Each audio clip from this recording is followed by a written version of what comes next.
Welcome to another episode of Professional Fish Keepers. My name is Daniel Nestori, I'm a marine biologist, and this is my own aquarium store. Today I'll be talking about the marine betta.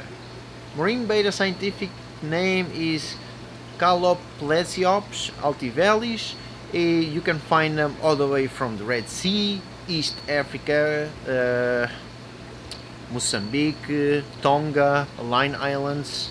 This is a reef-associated fish, so we can find them in reefs, usually holes, little caves. They tend to hide a little bit. They are more active at night. So when you're setting up a tank for them, you want to have caves, hiding spaces, ledges, wedges, that kind of stuff.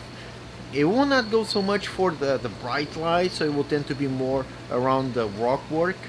It's a predator also, so since it's related with groupers and snappers, that same family, is also it also has it's a specific family that also they have long fins.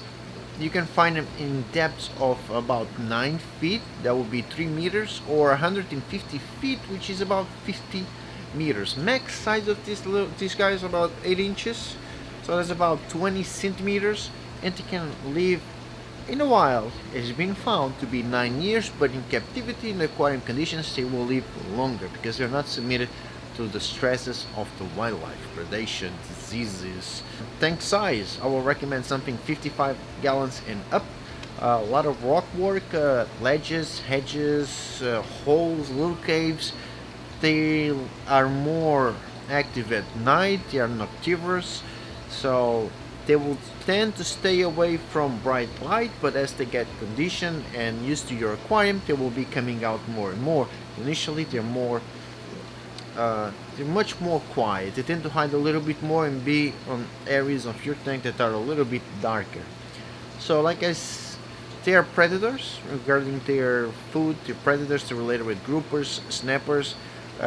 So they will feed on crustaceans. So if you have peppermint shrimp, cleaner shrimp, be aware that he might eat them.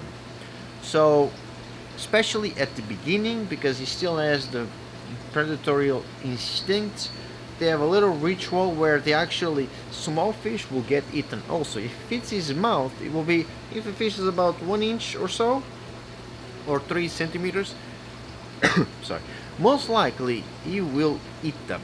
And he will eat them, and he doesn't need to be fed every day. You can just feed them twice a week or once a week, worst case scenario. If you go on vacation, no big deal, it will be fine. Just throw a bunch of peppermint shrimp there. These little guys have a strategy to catch their own fish, so usually they tend to swim sideways. Imagine this is the head right here, and this is the tail. So they have very long fins. And they also, imagine this is the fish, right? This is the head. They have a little dot, right? They have a fake eye, and that fake eye is used to fool predators, thinking it's actually a moray eel. So when he feels like he's in danger, he will kind of hide his head towards the hole and will have the fins that have the fake eye showing, and it looks like a moray eel. So that's a strategy. When they are hunting for a fish or a crustacean, they will fool them thinking that this side is the mouth, so the fish or the crustacean, the prey, will usually go towards the head, so that way it will catch them. So it's a weird thing, but you will find and you will see this behavior, this really cool behavior actually, when you're feeding him with live food or when he's trying to eat something from your tank.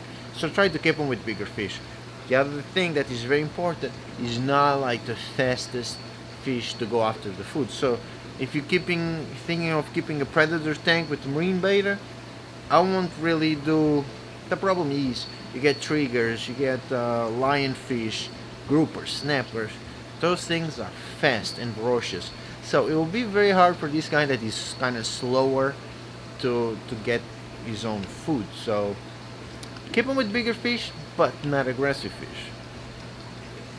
Coral, reef safe, great. Reef safe, it won't bother the corals at all, so it will be fine. So to feed them krill.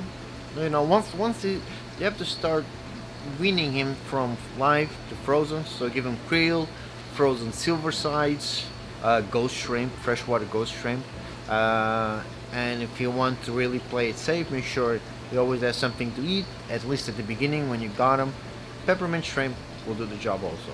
So these fish, I don't really see any sexual dimorphism, but I can tell that when they're small, when they're big, when they're bigger side, the dots do change. They are bigger dots when they are juvenile, and once they become adults, the dots become a lot smaller. This fish has been also farm raised. Pretty cool fact. The male will be guarding the eggs also, so the female will lay the eggs on a rock, and then the male will be there protecting the babies, the broodstock, the fish larvae. So regarding diseases, from what I read, it's pretty hardy. From my experience, I haven't really had any problems with diseases with them. Diseases will affect any fish like ick, Critacarium, or flukes like Pinadinia. They can affect this fish. So we go through the quarantine process. He does well with Prazi. He does well with Coopermine. So you can do both of those, but do one and then do the other when you're quarantining the fish. And if you have them in quarantine, have the pipes. Don't even bother putting a light on your quarantine system. Little pipe, a 2-inch pipe, 2-inch pipe, or a little 2-inch elbow, 3-inch elbow pipe for him to hide. During this time when you're quarantining, give him live food and then start mixing the frozen, so he gets used to eat frozen, and then you can target feed him once in the tank. If you keep him with other predatory fish like grouper, snappers, and all that good stuff, since they're really fast, make sure you gotta target feed your fish. Very important. Otherwise, it will starve and it will perish. So these medications, he does very well. He does well with hyposalinity also. I got him to 1.016. If you want to go crazy, go to 1.010, and then increase it slowly. But other than that, that's it. Really great fish, beautiful. I definitely recommend them, but just be careful about the feedings. Be careful about the shrimp that you're going to put in, because there's a chance he might eat them. Make sure the fish will be big enough for him not to eat them. Thank you guys very much for watching. If you like this episode, share it. If you have a friend that might want to have a marine beta, tag your friend. If you like it, like it. If you didn't like it, dislike him. If you're on YouTube, subscribe to the videos, because I'll be posting these videos more often. If you have experience with keeping a marine beta, just go to the comments and let me know what's your experience. If you want me to talk about a particular fish that you might want in the future, put the comments on the comments. Let me know what fish you want, what are your questions about it, and if I have it, I'll just shoot the video about it. If I don't have it, eventually I'll get it and I'll talk about it also. Thank you very much for watching. Subscribe to our YouTube channel, like our Facebook page, check our Instagram. We do a lot of behind the scenes. That's pretty much it, guys. Thank you very much for watching, and I'll see you guys in the next episode.